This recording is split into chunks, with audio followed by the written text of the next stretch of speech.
Chapitre numéro 4 de SES. Quelle politique économique dans le cadre européen? Il y a actuellement 27 pays dans l'Union européenne, c'est une chose importante à retenir. L'Union européenne, une expérience d'intégration originale, en partie 1. Alors, vous vous demanderez comment a été mis en place le grand marché de l'Union européenne. Alors, le grand marché, c'est un marché unique. Le marché unique, il y a l'union douanière, plus une libre circulation des travailleurs, plus des capitaux. Donc il n'y a pas de douane, des économies d'échelle, une hausse de la concurrence. C'est les aspects positifs du marché unique. Les différentes étapes de la mise en place du grand marché de l'Union européenne. On a d'abord eu une zone de libre-échange, du coup il n'y a plus eu de douane dans l'Union européenne. Puis ensuite, on a le marché unique, comme on a vu plus haut. Puis ensuite, une union économique et monétaire, avec une monnaie unique. Et ce qu'il faut retenir là, c'est le traité de Maastricht de 1992, dans laquelle on a mis en place l'euro. Vous montrerez quel est l'objectif de la Banque centrale européenne et comment on rentre dans l'Union européenne. En effet, l'objectif de la Banque centrale européenne, c'est la stabilité des prix. L'indice des prix ne doit pas être supérieur à 2%. Et ensuite, la Banque centrale européenne, elle influence par sa politique monétaire. Enfin, comment rentrer dans l'Union européenne? Pour rentrer dans l'Union européenne, il faut une stabilité des prix, pas trop d'inflation dans un pays donné, il faut une stabilité des finances. On verra ensuite que c'est en rapport avec le pacte de stabilité de croissance, avec le déficit public inférieur à enfin, ouais, supérieur, non, inférieur, ah mais je me suis chiée, bon, inférieur à 3% et la dette publique inférieure à 60% du PIB. Et enfin, il faut que le taux de change, il soit pas, pas trop différent. Enfin, il faut pas qu'il soit différent des autres pays de l'Union européenne. Vous expliquerez ainsi les avantages de la monnaie unique. La monnaie unique, bah, il y a deux régimes de change. Il y a le régime de change fixe, c'est la BCE qui décide dans l'Union européenne, c'est la BCE qui décide de la valeur de l'euro. Et ensuite, il y a le régime de change flottant, c'est les marchés qui choisissent la valeur de leur monnaie. Partie numéro 2, la politique européenne de la concurrence. Vous montrerez quels sont les objectifs de la politique de la concurrence. La politique de la concurrence est une politique qui vise à établir une concurrence loyale entre les entreprises, qu'aucune ne bénéficie d'avantages injustifiés. Donc une concurrence libre est idéale, avec plus d'innovation et une baisse des prix. C'est la Commission européenne qui gère la politique de la concurrence. Vous montrerez ainsi quelles sont les modalités de la politique de la concurrence. Alors, dans la politique de la concurrence, on peut citer la sanction des abus de position dominante, avec par exemple Qualcomm qui veut vendre des cartes mères à Apple, mais en exclusivité, du coup en payant Apple. Comme ça, il n'y a pas d'autres entreprises qui pourront vendre à Apple leurs cartes mères. Ensuite, les politiques pour lutter contre les cartels et la politique de la clémence, avec l'exemple de Bonduel, de Carros, etc., là où ils avaient fait une entente, ils s'étaient rejoints entre eux pour pouvoir s'accorder sur les prix et pas baisser les prix, et jusqu'à ce que l'entente soit démantelée, et c'est Bonduel qui a démantelé l'entente, qui a dénoncé cette entente. Du coup, grâce à la politique de la clémence, Bonduel n'a pas eu à payer quoi que ce soit, alors que les autres entreprises dans l'entente, elles ont dû payer une forte amende. Enfin, contrôler les concentrations, en effet, on démantèle les ententes avant qu'elles aient lieu, et promouvoir la libéralisation des services publics. Bon, par exemple, avant, il y avait que Air France comme compagnie d'avion en France. Aujourd'hui, il y a plein d'autres compagnies, mais c'est grâce à la libéralisation du secteur. Vous montrerez ainsi quelles sont les limites de la politique de la concurrence.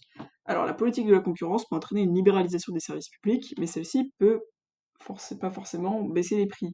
C'est-à-dire qu'on a vu, notamment dans mon vote oral, que libéraliser les services, notamment à la SNCF, ça va pas permettre aux usagers d'avoir des prix plus faibles, voire même les prix resteront souvent les mêmes, mais peut-être le confort va être supérieur, cependant, du coup, les prix ne seront pas forcément plus élevés. Ensuite, la mise en concurrence remet en cause les investissements nécessaires à la modernisation, pour continuer à empêcher la constitution de champions européens, en empêchant les cartels de l'Union européenne. L'Union européenne ne peut pas rivaliser avec la Chine sur le secteur ferroviaire, par exemple.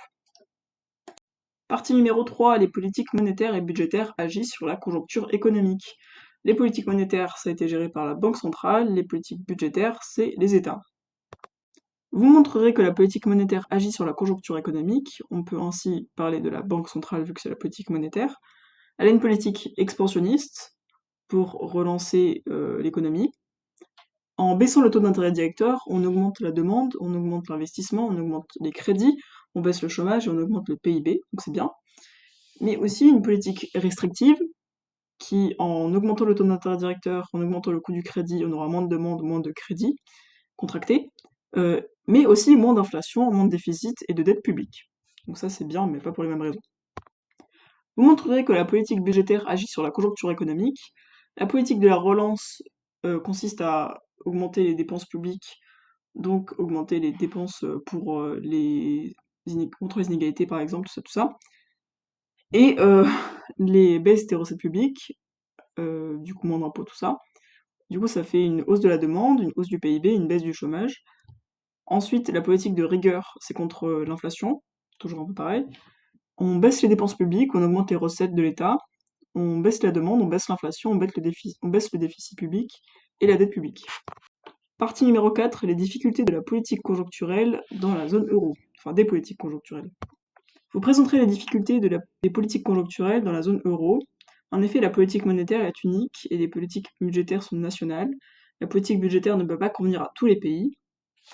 Les politiques budgétaires sont contraintes par le PSC, ce que j'ai dit avant là, le pacte de stabilité de croissance. La dette publique elle doit être inférieure à 60% du PIB et déficit public inférieur à 3% du PIB, afin d'éviter une trop forte inflation dans un pays qui forcerait la BCE à faire une politique expansionniste pour baisser l'inflation, mais qui influencerait tous les autres pays. Vous présenterez que les défauts de coordination, quels sont les défauts de coordination et pourquoi ils posent problème. On a par exemple le policy mix, c'est le mix des politiques conjoncturelles et du coup budgétaires et monétaires. Ici on mélange une politique expansionniste qui vise à augmenter le nombre de gens qui travaillent, à augmenter le PIB, et une politique de relance qui vise à baisser la demande pour baisser l'inflation, ça marchera pas vu que les deux sont contraires. Ensuite, les politiques budgétaires sont contraires à l'intérêt de l'UE.